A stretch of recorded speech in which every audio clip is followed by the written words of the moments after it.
والے میں वर्दी वाले कि वो हमारी बहनों को घसीटेंगे, वो लॉयर्स के कोट फाड़ेंगे, हमें नंगा करके मारेंगे। और मैं मीडिया से सवाल करती हूँ कि आप सारे क्यों छुप गए थे? आपने वो विजुअल्स क्यों नहीं दिखाई? आपने इसलिए नहीं दिखाई कि आप सबके मुंह के ऊपर कालिक मला जाता अगर आप इस रिजीम चेंज का ये एक्शन देखते। SHO एजाज गुंडा है, उसने गुंडागर्दी की है। हमारी बात होने देना। वकला के हवाले से एक बात और, वकला को काले कोट को नंगी गालियां दी उधर उन्होंने। चुप हो जाए। अच्छा किसी ने टारगेट नहीं किया मीडिया को, किसी ने नहीं किया टारगेट। जी अब तो देखिए जी, जिस तरह का जुल्म रात को किया गया है, छोड़ दे ये पहली शरारत। चले अब्दुल सलाम साहब बात करें। ये प्लांटेड है, कोई बात नहीं, छोड़ दो ना यार, छोड़ दो। ये पहले ही शरारत कर रहा इस्लाम साहब बात आ जाओ बरकी, इधर आ जाओ बरकी, आप इधर आ जाओ, तुम इधर आ जाओ, इधर आओ प्लीज, आ जाओ, छोड़ दो। जी अब्दुल सलाम था। शुरू करें आप। औज़ुबिल्लाहिमिनश्शैतानिर्रजीम, बिस्मिल्लाहिर्रहमानिर्रहीम। सबसे पहले तो मैं आप सब मीडिया भाइयों का भी शुक्रगुजार हूँ जो यहाँ पर अपना टाइम निकाल के यहाँ आ गए और हमारे मौक़िफ़ को जानने की कोशिश की। और हम उम्मीद रखते हैं कि जो कुछ यहाँ पर जो मौक़िफ़ बयान किया गया ये 100% हकीकत पे मबनी है।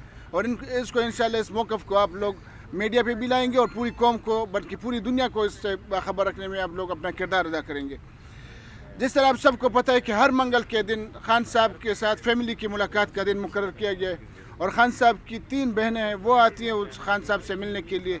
ज़्यादा फैमिली के मेंबर्स भी नहीं आता कि कज़न आ गया फलाना आ गया, वो भी नहीं, सिर्फ फैमिलीज में से इनकी 3 बहनें आती है और वो अपने भाई से मिलने की कोशिश करती है ताकि अपनी भाई से मिले हाई कोर्ट के फैसले के मुताबिक।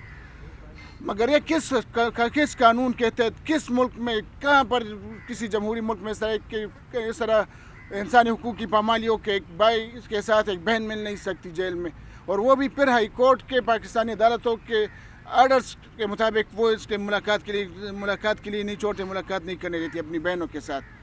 तो ये इधर जिस तरह हमारे शफकत भाई ने कहा कि ये आसिम लाए, यहाँ जमहूरी कुव्वतें जो हैं वो उन्होंने दबाई हुई, जमहूरी हुकूमतें अपना वो किरदार अदा नहीं करी और न यहाँ पर वो आवाज़ जो तकलीफ़ होती है वो ऊपर निकलती है और कौम को उससे बाखबर रखा जाता है। इस तरह कल जो कुछ हुआ हमारी बहन नौरीन आपा के साथ, हमारा दिल कल रो रहा था वो वाक़यात देख के, क्योंकि हम आते हैं उधर खान साहब की फैमिली के साथ यकजहती के लिए। हमारा जो भी पोजीशन इस वक्त है, मैं जिस पोजीशन पे इस वक्त हूँ, सिर्फ खान साहब की वजह से मेरे हल्के के अवाम ने, मेरे कौम ने मुझ पर एतमाद किया। मुझे जो इज़्ज़त मिली है खान साहब की उस सोच और नज़रिए की वजह से मिली है, जो वो उस कौम के लिए इस वक्त जो 73-75 साल की उम्र में वो जो तकलीफ़ें बर्दाश्त करी, उसी वजह से पूरी कौम ने हमें वो इज़्ज़त दी। अगर वो मीना खान इधर बैठा हुआ है, अगर इधर वो शफकत साहब थे, हमें जो पोजीशन मिली है वो खान साहब की वजह से मिली है, और वो खान साहब की उस सोच और नज़रिए के साथ जो हम करें उस वजह से हमें मिली है। तो हम उसकी फैमिली के साथ पहले भी आते थे, कल भी आए थे और इंशाल्लाह अब फिर भी आएंगे। हम इस हथकंडों से न डरने वाले और न ये हमें डरा सकते हैं। हम जब पहले दिन से आते थे तो हमें पता था कि इसमें गिरफ्तारियाँ भी आ सकती है, मारपीट भी आ सकती है, तशद्दुद, हर सब कुछ आ सकता है, मगर हम वो सब कुछ देख के हम आ रहे थे और हम इंशाल्लाह आएंगे और इंशाल्लाह जो कुछ कल हुआ इंशाल्लाह इस तरह आइंदा फिर नहीं होगा। हम उम्मीद रखते हैं कि इस तरह आइंदा नहीं होगा। बहुत शुक्रिया जी। अलामा साहब आएंगे, अलामा साहब नहीं, अलामा ठीक है। पहले तो हम अलामा साहब का शुक्रिया अदा करते हैं, ये बहादुरी से आया है रात को।